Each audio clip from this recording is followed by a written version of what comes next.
The C-SPAN networks bring you long-form public affairs programming from the nation's capital and are a public service of your television provider. C-SPAN, created by cable.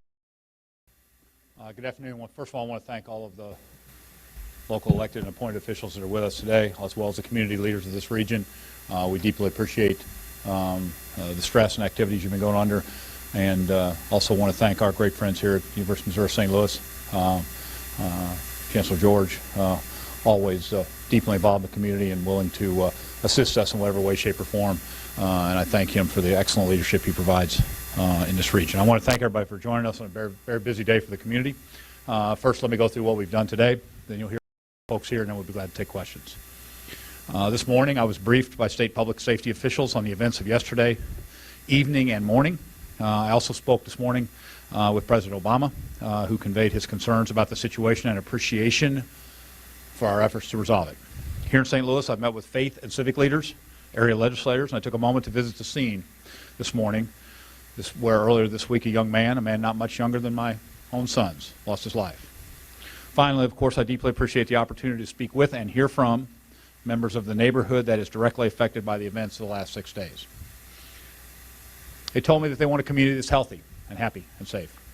They want their streets to be free from intimidation and fear. They told me they want peace, they want truth, and they want to be treated with respect. Today, my message to the people of Ferguson is that these voices have been heard.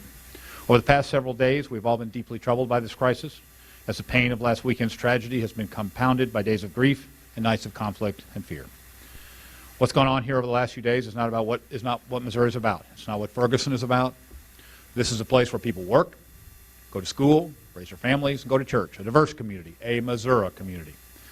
But lately, it's looked a little bit more like a war zone, and that's unacceptable. To change that course, we're going to all need to join hands to rebuild the trust that's been lost, to mend what's been broken, and to help this community regain its confidence and its stability. Literally, the eyes of our nation and the world are on us. In order for that important process of healing and reconciliation to begin, we need to address some very immediate challenges.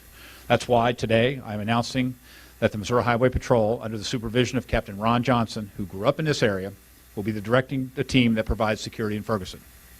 Now, what I'm announcing today does not affect the responsibilities of those who are involved in the investigation. And I would once again like to thank General Holder for agreeing to my request that the Justice Department conduct a parallel investigation in this matter. I also want to thank all local law enforcement officials who have been working so very hard on the investigation here at the local level. While that investigation continues, the immediate security responsibilities will now be directed by the Missouri State Highway Patrol, who have proven themselves time and again when Missourians have needed them the most. I want to thank the hard-working members of the local and regional police departments who have and will continue to work with the Highway Patrol as the troopers take the lead in this critical mission. I want to specifically thank those officers who have been working double shifts, who have been out there on the cutting edge, working, putting themselves out there. I appreciate the work that they've done. Today is the day, though, that our words and deeds will set a better cornerstone on which to build our shared future.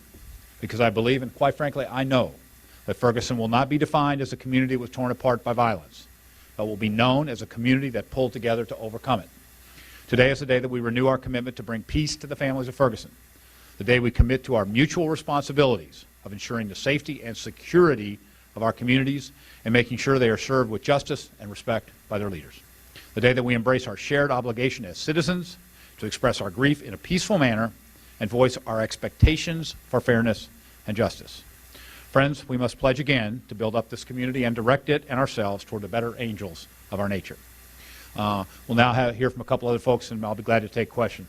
The first of those, I want to introduce for you to make a few comments, Captain Ron Johnson of the Missouri State Highway Patrol. Captain Johnson.